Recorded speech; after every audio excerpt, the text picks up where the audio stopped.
भगवंतासाठी सगळ्यांसाठी काही काही भेटवस्तू दिलेल्या आहेत त्या रथामध्ये ठेवल्या आणि तो रथ आता निघालेला आहे कुठं म्हणजे मथुरेकडे रथ त्याच्यात जाऊन पोहोचला. सगळ्या भेटवस्तू ज्याच्या त्यांना देऊन टाकल्या.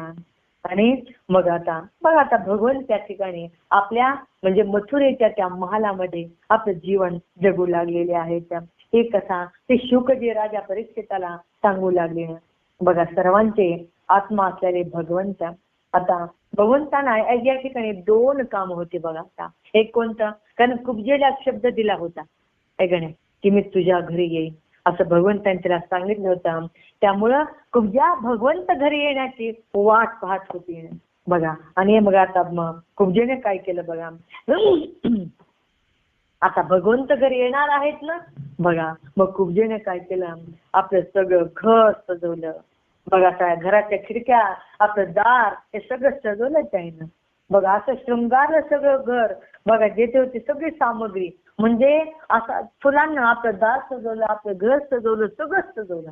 कारण आज भगवंत घरी येणार होते बघा. आणि मग तिच्या घरी भगवंता पाहिलं की ठिकठिकाणी त्यानं मोत्यांच्या झालेल्या लावलेल्या होत्या, पताका लावलेल्या होत्या. का बघा भगवंत घरी येणार आहेत म्हणून. आणि असं आपल्याकडे स्वागत होतं का भगवंतांचं, नाही. म्हणजे याच अशा प्रकारे स्वागत केलं. आपल्या शय्या अंतरलेल्या होत्या आणि बसण्यासाठी आसने ठेवलेली होती बघा. धूप दीपाचा सुगंध दरवळत होता. भगवंत येण्यापूर्वीचं वातावरण कसं असावं बघा. म्हणजे धूपदीपांचा सुगंध त्या ठिकाणी दरवळत होता. फुलांचे हार सुगंधी द्रव्य सगळीकडे शिंपडली गेलेली होती बघा. असं हे भगवंतांचं स्वागत त्या ठिकाणी होत होता. आणि भगवंत जेव्हा आले तेव्हा लगबगीने कुब्जा बाहेर आलेली आहे. आणि बाहेर आली आणि भगवंतांना बघा. आणि भगवंत येणार होते पुन्हा अनेक जण त्या ठिकाणी आलेले होते. सगळेजण गेले, भगवंतांचं स्वागत केलं सगळ्यांनी. आणि भगवंताला आपल्या त्या घरामध्ये घेऊन आलेली आहे कोण, कुब्जा बघा. उत्तम प्रकारे भगवंतांचं आसन सजवलेलं आहे आणि भगवंतांच्या आसनावर बसवलं. भगवंतांची म्हणजे विधिवत पूजा वगैरे तिने केली बघा. त्याचप्रमाणे म्हणजे आणि उद्धव सोबत आलेले होते, त्या उद्धवांची देखील म्हणजे पूजा केलेली आहे. आणि मग आता त्या ठिकाणी आता उद्धवजी जे होते बघा. उद्धवजी म्हणले म्हणजे उद्धवजीचं आसन शेजारीच घातलं होतं भगवंतांच्या. उद्धवजी त्या ठिकाणी बसले. आणि मग कुब्जेने सुद्धा बघा आता भगवंत येणार आहेत ना. मग कुब्जेने सुद्धा स्नान केलं, अंगाला उठणं वगैरे स्नान केलं, रेशमी वस्त्र घातलं, अलंकार घातले, पुष्पहार गंध विडा काय म्हणजे स्वतःला सगळं सजवलं भगवंत येणार आहेत म्हणून कुब्जेने सुद्धा. आणि भगवंत आले की जसा गोपिका पाहत होते ना त्या भगवंताकडे, तसंच कुब्जा म्हणजे लाजून भगवंताकडे पाहायची. एक विलासपूर्ण नजरेने ते भगवंताकडे पाहत असायचे बघा. आणि मग त्या ठिकाणी म्हणजे तिनं भगवंत आले की भगवंतांचं म्हणजे पंचपक्वान्नाचा स्वयंपाक केला होता बघा. ते सुद्धा छान ते ताट वगैरे सजवलं गेलं होतं. आणि त्या ठिकाणी तिनं पंचपक्वान्नाचा स्वयंपाक जो होता तर त्या ठिकाणी वाढला. आणि भगवंतांना छान जेवू घातलं बघा. आणि हे सगळं फळ कोणतं होतं बरं कुब्जेला, आपण पाठीमागे पाहिलं होतं ते म्हणजे जसं की सुगंधी उठणं जी की कंसासाठी घेऊन चालली होती कुब्जा. आणि भगवंतांना रस्त्यात भेटली. तिने म्हणले ते उठणं तिकडे नेऊ नको, ते मला लाव बघा. तिने त्याच क्षणी काय केलं, भगवंतांचं म्हणणं मान्य केलं आणि ते उठणं स्वतः भगवंतांनी आपल्या स्वतःला लावून घेतलं. म्हणजे भगवंतांच्या एका याच्यामध्ये काय काय लीला असतील काही सांगायची सोय नाही. म्हणजे भगवंताची प्रत्येक लीला काहीतरी हेतू घेऊन असते बघा. तशीच आणि मग त्या ठिकाणी बघा. आणि त्याचं फळ हे होतं की भगवंत तिच्या घरी आलेले होते. आणि मग तिने म्हणजे भगवंताने तिला उपदेश केला बघा. तिच्या जी इच्छा होत्या म्हणजे शबरीच्या त्या पूर्ण केल्या. पण तिला जे भगवंतांचं प्रेम हवं होतं, जे भक्ती हवी होती ते भगवंताने तिला देऊन टाकले. आणि अशा प्रकारे बघा म्हणजे गोपिका काय करायच्या बघा. गोपिका म्हणजे त्या श्यामसुंदराचं जे रूप आहे ते रूप आपल्या डोळ्यामध्ये साठवायच्या आणि आपल्या डोळ्यावाटच्या रूपाला काय करायच्या, आपल्या हृदयामध्ये ठेवायच्या. आणि हृदयामध्ये ठेवून त्या आपल्या हृदयामध्ये त्या म्हणजे भगवंतांचं चिंतन करायचं. तसंच आज कुब्जेने देखील केलं. त्या भगवंताला डोळे भरून पाहिलं. आता आपण हेही पाहिलं मागे म्हणजे गोपिका भगवंतांना किती वेळ पाहत होत्या तरी सुद्धा तृप्त होत नव्हत्या. त्यांना असं वाटायचं की आपण भगवंताकडे किती वेळ पाहावं, तरी सुद्धा वाटायचं की भगवंताकडे आपण पाहत बसावं. असं त्या कुब्जेलाही झालं. आणि कुब्जेने काय केलं, ते रूप भगवंतांचं साठवलं. मग आपण डोळे बंद केले आणि ते रूप आपल्या हृदयापाशी घेऊन गेली कुब्जा. बघा आणि भगवंताने काय केलं, मग बघा पुन्हा भगवंताने त्याची जी संभावना होती ते पूर्ण केली आणि त्याला इच्छित असल्यावर भगवंताने देऊन टाकला. आणि भगवंता उद्धवासोबत आपल्या घरी परत आलेले आहेत.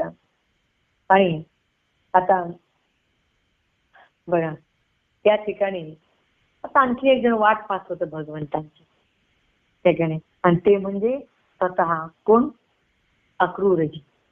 भगवंतांची वाट पाहत होते की अक्रूराने सांगितलं होतं भगवंताने की मी तुझ्या घरी येईन, असं भगवंतांनी त्यांनाही सांगितलं होतं. आणि मग आता भगवंत येणार म्हटल्यावर बघा उद्धवाने त्याच प्रकारे जसं कुब्जेने आपलं घर सजवलं होतं की नाही, अक्रूरजीने सुद्धा आपलं घर त्याच सजवलं. आपलं सगळं घर काय स्वच्छ केलं, सगळीकडे पताका वगैरे काय काय लावलं, कारण भगवंत घरी येणार आहे काय. मग आपल्या घरामध्ये कुठं म्हणजे कोणामध्ये काय कचरा राहायला नको असं अक्रूराने दक्षता घेतली. आणि त्या ठिकाणी बघा भगवंत त्या ठिकाणी बघा, आणि म्हणजे काहीतरी काम करून घ्यायचं असेल ना म्हणून भगवंत त्या ठिकाणी गेले.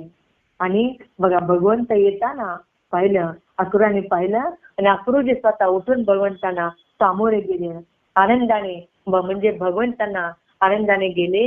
दरवाजातच भगवंतांना आलिंगनबद्ध केलेलं आहे. अक्रूरजींनी आलिंगन दिलं आणि आपला हात धरून भगवंतांचा ते हात घेऊन आलेले आहेत.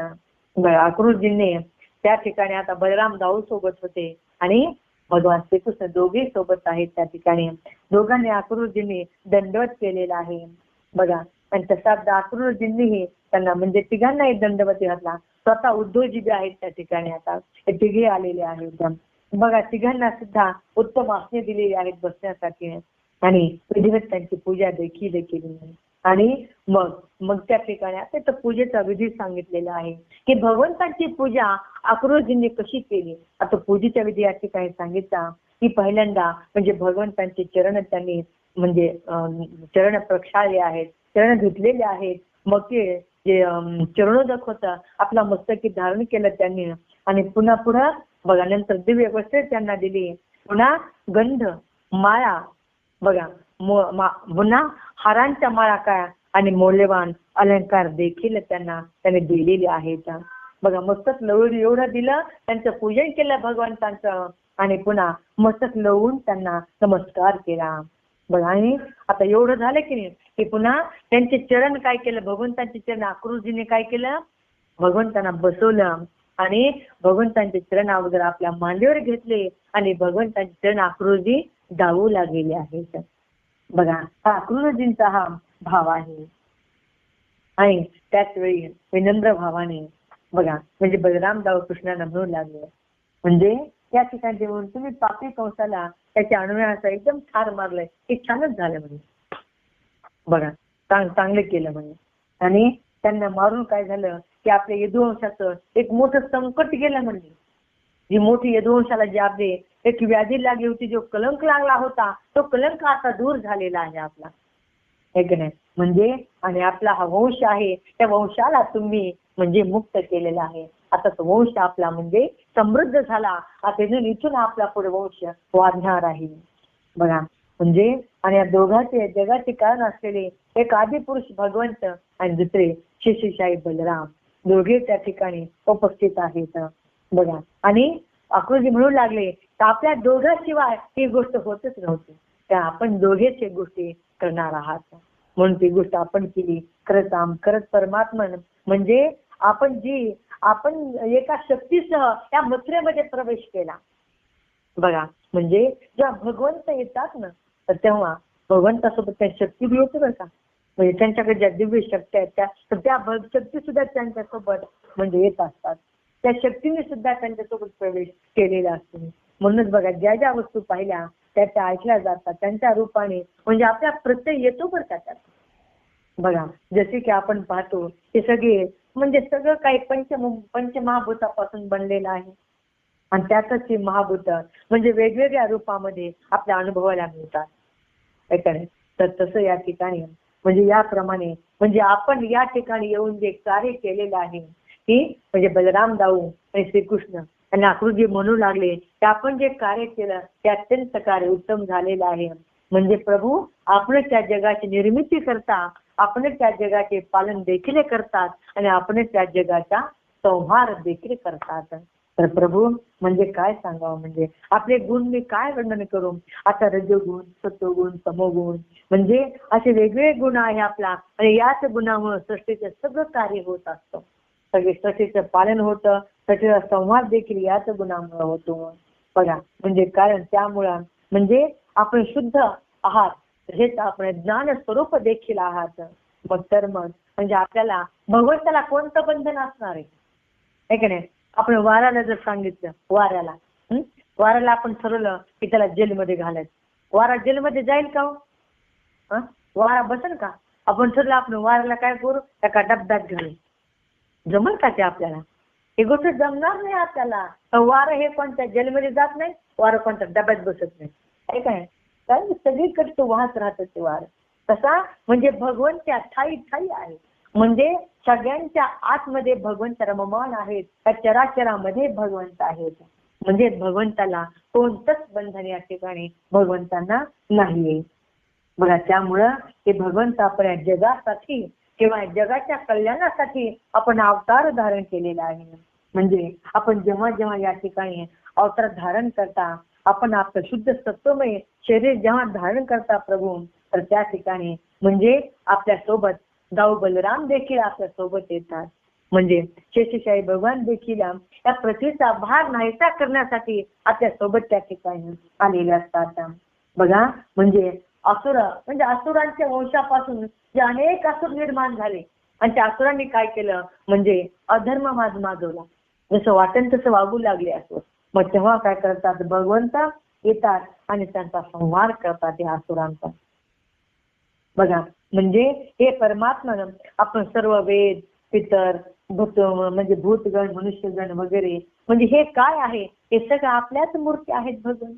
म्हणजे आपण कुठे नाही अशी जागाच नाही. म्हणून या ठिकाणी म्हणजे आपलं जे चरण तीर्थ आहे ना भगवंत, ते म्हणजे या गंगा या तिन्ही लोकांना, गंगेला सुद्धा किंवा तिन्ही लोकांना आपलं चरण तीर्थ पवित्र करतं. असे आपण पवित्र आहात भगवंत. बघा कारण या ठिकाणी म्हणजे सगळ्याचे जगाचे जगद्गुरु सुद्धा आपणच आहात. म्हणजे आज आणि आपण आज माझ्या घरी आलेला आहात, आज मी धन्य झालेलो आहे. बघा म्हणजे आज खरंच प्रभू आज माझ्या भाग्याला सीमाच उरली नाही असं या ठिकाणी भगवंत म्हणजे अक्रूरजी म्हणू लागलेले आहेत. प्रभू म्हणजे आपण म्हणजे भक्तांचे प्रिय आहात, आपण हितचिंतक आहात आणि आपण कृतज्ञ आहात. मला माहित आहे की जे आपलं भजन करतात ना प्रभू, तर त्यांच्या सोबत आपण राहत असता. एवढेच काय म्हणजे ज्या ठिकाणी म्हणजे जो आपला भक्त असतो त्यावर आपण पूर्ण करता, म्हणजे ज्याची भक्तांची इच्छा असेल ती इच्छा आपण पूर्ण करतात. बघा असे प्रभू आज माझ्या घरी आलेले आहेत. म्हणजे आज खरंच माझं भाग्य आहे की माझे प्रभू माझ्या घरी आलेले आहेत. म्हणजे मोठमोठे योगी देवराज सुद्धा बघा ज्याचे स्वरूप जाणू शकत नाहीत, बघा असे प्रभू आज माझ्या घरी आलेले आहेत.